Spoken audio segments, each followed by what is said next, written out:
Alhamdulillahirabbil alamin. Alhamdulillahilladzi 'allama ma lam ya'lam wa 'allamana bil qalam. Asyhadu an la ilaha illallah wa asyhadu anna Muhammadan abduhu wa rasuluhu wa safiyuhu wa khaliluhu. Arsalahu Allahu basyiran wa nadhiran wa mu'alliman ila kafatil anam.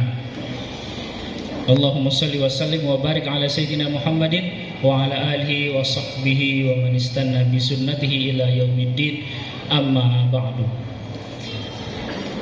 Ya, yang di bawah terop,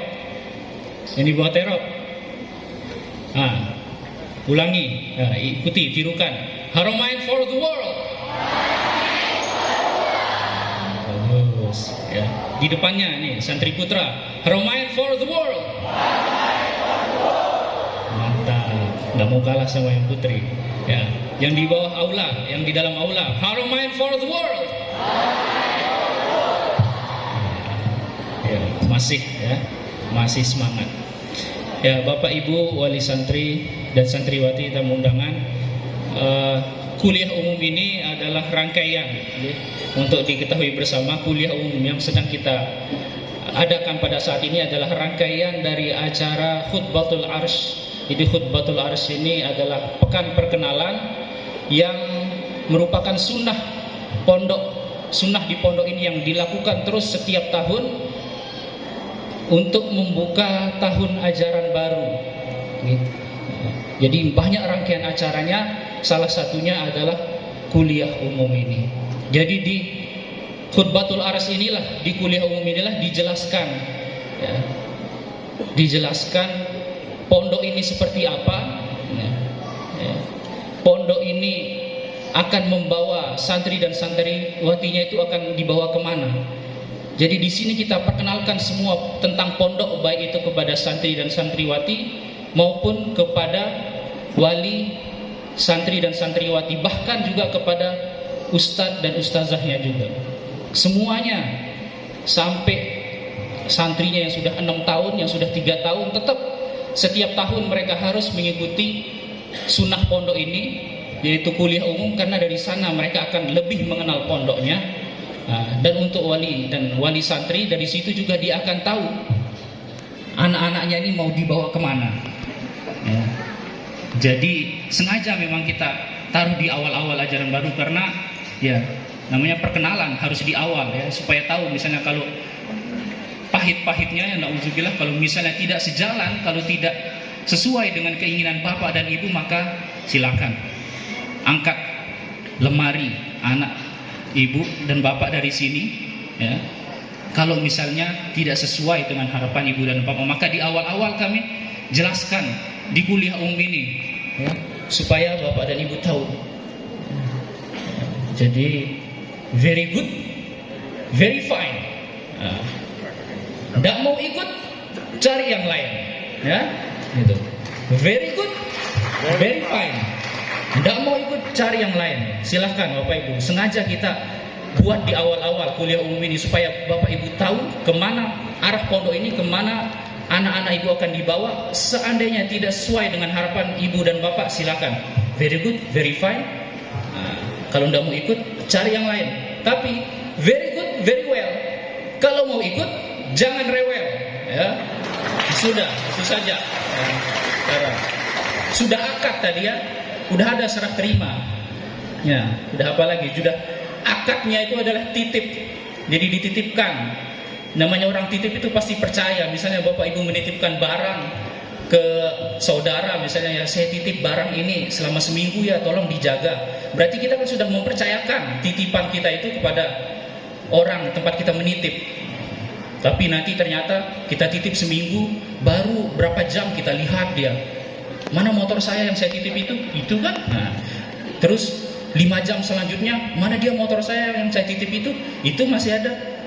Terus besoknya lagi dilihat lagi, kenapa motor saya digitukan. Ini kalau begitu caranya itu bukan nitip, caranya ambil saja, anda usah dititip di sini ya. Begitu juga ketika bapak dan ibu sudah serah terima, sudah ijab kabul untuk menitipkan di sini, ya sudah. very good, very well. Kalau mau ikut jangan rewel. Nah, insya Allah ya, dengan catatan kita di sini kami berusaha tentunya sebaik-baiknya untuk mendidik dan mengajar. Nah, karena itu istilah pentingnya kuliah umum ini, supaya kita semakin kenal Bapak dan Ibu dan juga santriwati dan semuanya keluarga pondok yang ada di sini semakin kenal dengan pondok ini dan tahu kemana arah tujuan dari Pondok Nurul Haramain Nahdlatul Ulama Diniyah Islamiyah. Bapak Ibu yang berbahagia, para tamu undangan, santri dan santriwati, saya harus mengulangi salah satu falsafah pondok yang barusan disebutkan. Ya, ini akan sering kita dengar, apalagi santri-santri. Ya, kullu ma narahu wa ma yasma'unahu at-tullab wa ma yash'urunahu minal aswati wal harakat kulluha amilun min awamil tarbiyah. Jadi semua yang didengar, yang dikerjakan, yang dilihat, yang dirasakan, itu semua adalah pendidikan. Nah, jadi pendidikan, mana pengajarannya? Ya, pengajaran itu sudah masuk ke dalam pendidikan ya. Jadi ketika dia mendidik maka dia akan mengajar. Jadi pendidikan dan pengajaran ini adalah dua elemen yang sangat penting di pondok ini. Sehingga saking pentingnya pondok ini membuat dua lembaga khusus untuk bertanggung jawab dalam hal pendidikan dan pengajaran di pondok ini. Kalau tadi sebelumnya sudah dari Dewan Pengasuhan Santri, maka itu adalah Dewan Pengasuhan Santri adalah institusi atau lembaga yang bertanggung jawab untuk mendidik ya, dan membentuk mental karakter santri dan santriwati di pondok ini. Dan untuk pengajaran, maka pondok membuat institusi yang dinamakan dengan KMI. Ya, kelas 5, Mujud? Faslul Khamis. Apa kepanjangan KMI?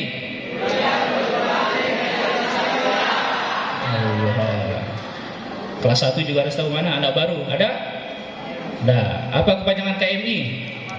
Anak baru? Mana? Loh, belum tahu ya? Oh, kita ulangi lagi. Kelas 4, apa kepanjangannya KMI? Nah, dengar ya, untuk santri dan santriwati baru, KMI, Kulliyatul Muallimin Al-Islamiyah. Nah, coba tirukan anak baru, Kulliyatul Muallimin Al-Islamiyah. Nah, mana anak baru? Tidak ada. Anak lama semua ini. Masih malu-malu ya, namanya juga masih baru ya, tidak apa-apa. Yang penting ini kalian harus tahu, KMI ini adalah institusi atau lembaga di dalam pondok ini yang bertanggung jawab untuk masalah pembelajaran ya, dan pengajaran. Kalau tadi ada Dewan Pengasuhan itu masalah pendidikan, maka KMI ini Kulliyatul Muallimin Al-Islamiyah adalah yang bertanggung jawab tentang pengajaran dan pembelajaran ya. Itu dia secara fungsinya. Secara artinya Kulliyatul Muallimin Al-Islamiyah adalah pendidikan atau persemaian guru-guru Islam. Nah, jadi di sini Bapak dan Ibu kalau memperhatikan sudah tahu secara singkat anak-anak santri dan santriwati itu diajarkan untuk menjadi apa, ya. Nah, jadi karena dari KMI itu sendiri adalah artinya pendidikan atau persemaian guru-guru Islam. Jadi santri dan santriwati ini dididik, diajar, dibina, diayomi supaya kelak bisa menjadi guru ya. Karena dengan menjadi guru itulah ilmu ya, yang dia pelajari di sini itu akan menjadi bermanfaat. Karena pasti kita semua sepakat ya, ilmu yang bermanfaat itu adalah ilmu yang diamalkan. Dan cara mengamalkan ilmu yang paling baik itu ya ada banyak cara, tetapi yang jelas dia akan mengamalkan ilmunya itu adalah ketika dia menjadi guru. Maka di sini kita menggunakan KMI, Kulliyatul Muallimin Al-Islamiyah, pendidikan atau yang artinya adalah pendidikan atau persemaian guru-guru Islam. Ya, saya punya buku ya, weapon of mass, weapon of mass instruction. Ini judul buku ini adalah plesetan dari kata weapon of mass destruction. Kalau kita artikan itu, ini artinya senjata pemusnah yang dinamakan yaitu pendidikan. Jadi pendidikan itu di sini justru menjadi senjata pemusnah. Jadi aslinya kan seharusnya weapon of mass destruction, senjata pemusnah massal.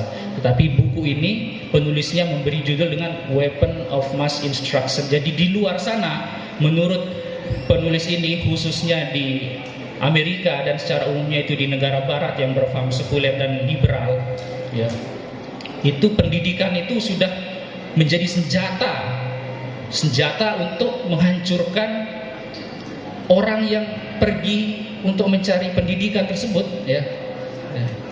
Jadi ketika ada anak sekolah pergi ke sekolah atau pergi ke universitas, maka dia itu sedang menghancurkan dirinya.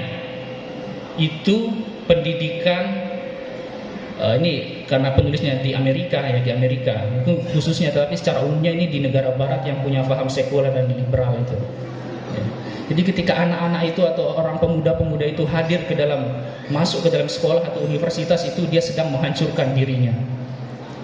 Kenapa?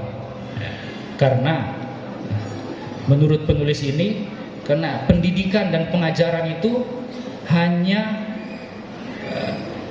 bertujuan untuk membentuk anak-anak didiknya itu menjadi employee, menjadi pegawai, mencari pekerja, dan menjadi konsumer, ya. Sehingga ketika dia tidak bisa menjadi pegawai dan konsumer, ya sudah, berarti hancurlah dirinya. Maka di sini kita ajarkan, ya saya juga dan ini saya alami, ya, saya 4 tahun di Jerman, ya, sering sekali saya ditanya, kamu kuliah jurusan apa di sini di Jerman? Saya jawab, saya kuliah Islamic Studies. Jurusan apa itu? Misalnya kan kalau orang di Jerman itu bayangannya kuliah teknologi, bikin robot, bikin ini, kimia, fisika. Tapi saya jawab kuliah tentang keislaman. Terus dia balik nanya lagi, lah terus kalau udah kuliah itu nanti bisa dapat kerja apa? Mau jadi apa yang mau dikerjakan kalau kuliahnya begitu? Nanti kira-kira kalau lulus bisa masuk ke kantor mana? Dan itu enggak sekali, ya. Pertanyaan seperti itu hampir tiap kali saya ditanya jurusan apa, pasti pertanyaan lanjutannya adalah, emang dengan jurusan itu bisa dapat kerja apa? Ini buktinya memang nyata, berarti bahwasanya pendidikan di luar dan pengajaran itu hanya mengarahkan anak didiknya itu untuk menjadi pegawai, pekerja, sehingga ya akhirnya hidupnya dan usianya akan dihabiskan untuk mengejar kepegawaian itu, kerjaan itu. Makanya akhirnya ya tidak salah ketika orang-orang di barat itu menganggap time is money gitu, ya. Uang itu adalah uang, waktu itu adalah uang. Sementara di sini melalui institusi KMI ini kita mencoba menghindarkan anak-anak kita dari terutama dari niat-niat yang tidak baik atau tujuan-tujuan yang tidak baik dalam menuntut ilmu, dengan cara tentu saja kita ajarkan mereka bahwasannya menuntut ilmu di sini itu adalah perintah agama yang wajib dia dilakukan supaya mereka ikhlas, dan juga tujuan mereka di sini adalah supaya ilmu itu bermanfaat, dan ilmu yang paling bermanfaat itu adalah ilmu yang diamalkan.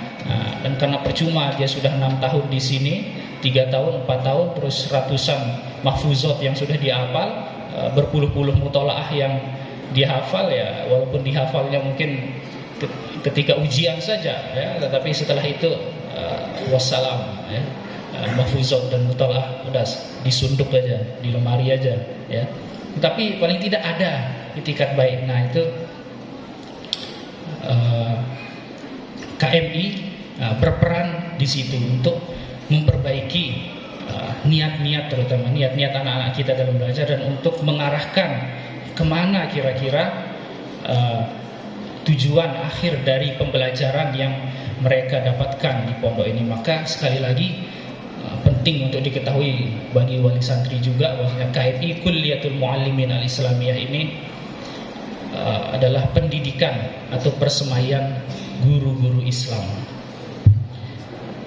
Kemudian tentang masalah teknis, KMI ini tentu saja punya kurikulum, ya, punya program-program, kemudian punya evaluasi. Jadi kalau dari segi kurikulum tentu saja KMI ini berbeda dengan sekolah yang ada di luar. Berbeda karena kurikulum KMI ini adalah kurikulum yang mempunyai ciri khas. Ciri khasnya adalah dia integratif, artinya itu semuanya terpadu.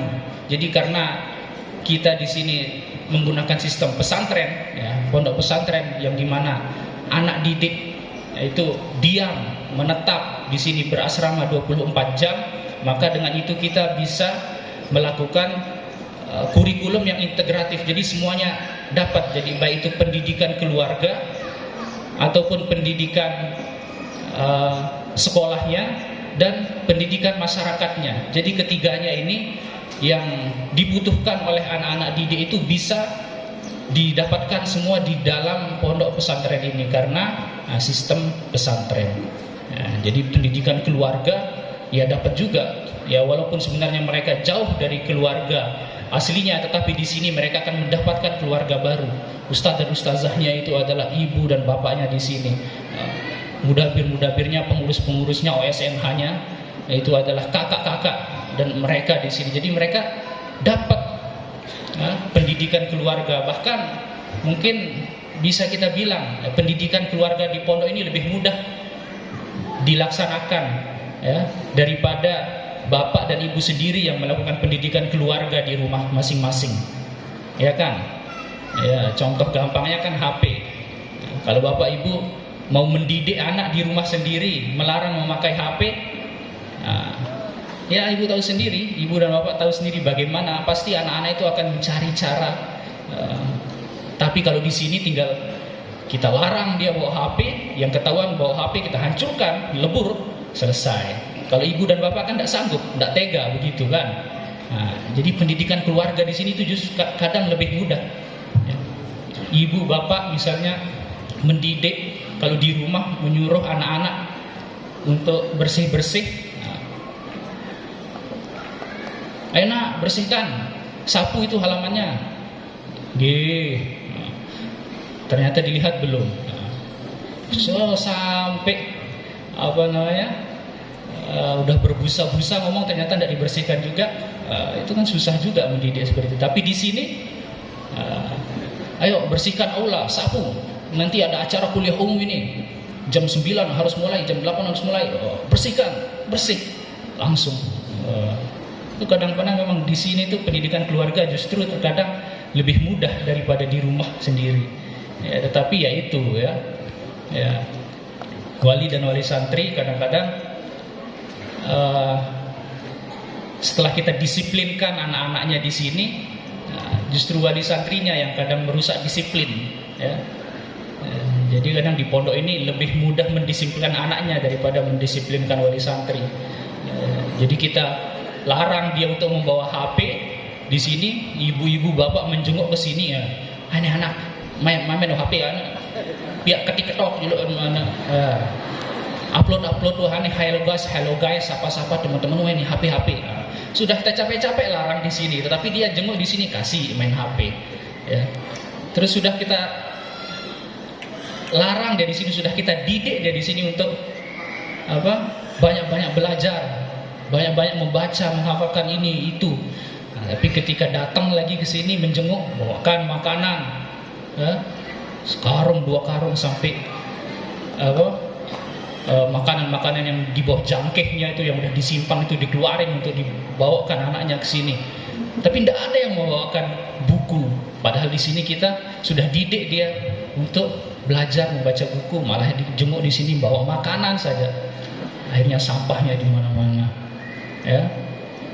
Itu terkadang wali santri kita kasih waktu perizinan untuk kelas ini, kelas 4 misalnya hari Kamis saja, akhirnya dia datang hari Rabu, datang hari Senin juga, datang sudah ditentukan sebulan sekali, datangnya sebulan 10 kali. Gimana kita mau mendidik di sini kalau ternyata anak-anaknya kita disiplinkan tetapi wali santrinya tidak mau untuk mengikuti disiplin ya. Nah itu makanya itu tadi ya, very good very well itu ya. Kalau mau ikut jangan rewel, sudah titip itu, tega, ikhlas, tawakal, ikhtiar dan percaya ya. Insya Allah kita tidak ada niat secara sengaja untuk menjerumuskan anak-anak santri dan santriwati di sini itu untuk melakukan keburukan, tidak ada ya. Kalaupun ada ya itu mungkin merupakan kesalahan-kesalahan yang tidak disengaja dan merupakan proses. Ibu percaya saja pokoknya dan harus tega memang ya. Makanya dijelaskan di awal di sini di kuliah umum ini ada yang namanya Dewan Pengasuhan, ada yang namanya KMI dan seterusnya nanti.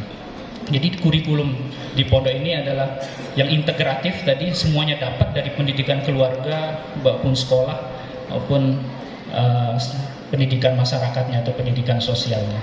Kemudian juga kurikulum KMI ini adalah komprehensif, ya semuanya. Jadi kita tidak membeda-bedakan antara ilmu agama atau ilmu umum. Jadi kita di sini 100% ilmu agama dan 100% ilmu umum. Ya, makanya tadi ada muncul istilah itu menjadi ulama yang intelek. Nah, ya, jadi dia ahli dalam agama, ya, jadi 100% bidang agamanya dan 100% di keilmuan yang lainnya juga. Ini kurikulum yang khas di pondok ini yang berbeda dengan lembaga-lembaga pendidikan yang ada di luar. Kemudian tentu kurikulum ini sudah kita susun baik itu harian, kemudian mingguan, bulanan ataupun tahunan. Kalau harian ya seperti masuk kelas setiap hari itu kita mulai dari jam 7:30 sampai jam 7:30. Jadi seminggu itu ada 52 jam ya. Dan dimana kita bagi dalam setiap harinya itu menjadi 9 jam. Jadi 9 jam, setiap 1 jam itu ada 40 menit. Nah, jadi itu kalau dari segi harian. Kemudian ada juga per semesteran, tentu saja ya semesteran kita akan adakan evaluasi, ujian-ujian tentu untuk memberikan supaya kita tahu sampai mana ya, sampai mana hasil belajar ataupun pendidikan yang dijalani oleh santri dan santriwati di sini. Jadi ujian, tentu saja dengan ujian. Jadi ujian di pondok ini adalah hal yang biasa ya, biasa ujian itu dalam arti di lembaga pendidikan manapun pasti akan ada ujian ya. Dan ketika seorang sudah belajar itu pasti akan diuji, maka ujian di pondok ini pun biasa, tetapi di sini ujiannya adalah serius karena kita selalu menekankan bahwasannya ujian di sini itu adalah merupakan bagian dari ibadah. Nah, sehingga ketika dia melakukan hal-hal yang tidak pantas ketika ujian, maka itu dia sedang melakukan kecurangan terhadap Allah Subhanahu wa Ta'ala. Karena itu serius, karena ujian itu adalah ibadah. Dan perlu diketahui juga ya, wali-wali santri dan anak-anak juga santri dan santriwati, yang dinilai itu kalian di sini itu bukan hanya yang di dalam kelas saja ya. Bukan hanya pelajaran mahfuzotnya, bukan hanya hafalan mutolaahnya, bukan cuma hitung-hitungan matematikanya atau singkatnya, bukan cuma yang didapatkan di dalam kelas, tapi yang kita evaluasi, yang kita nilai atau yang akan muncul di rapot kalian itu, santri dan santriwati, yang muncul di nilai rapot itu adalah keseharian kalian, gerak-gerik kalian, ya, perilaku kalian, tingkah laku kalian, itu semua dinilai di sini dan itu akan masuk ke dalam rapot penilaian.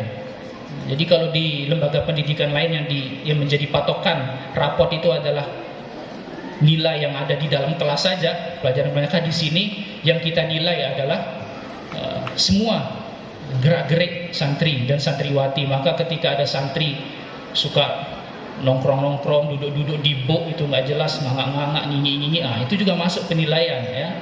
Ada santri atau petugas atau yang nyetir mobil buang sampah itu ugal-ugalan, oh itu juga masuk penilaian, ya. Jangan kira tidak dinilai.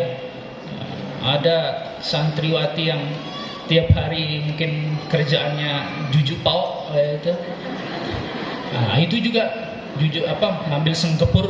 Nah, itu juga dinilai. Jangan kira kan raport kita itu isinya cuma nilai sekolah aja, cuma nilai pelajaran dalam kelas. Enggak, ya, bukan. Jadi asrama pesantren itu adalah pendidikan total 24 jam, maka yang kalian dapatkan di raport itu adalah bukan hanya nilai kalian yang kalian pelajari di dalam sekolah, tetapi juga segala tingkah laku kalian di luar kelas itu juga menjadi penilaian. Itu dia yang menjadi ciri khas atau kekhususan kurikulum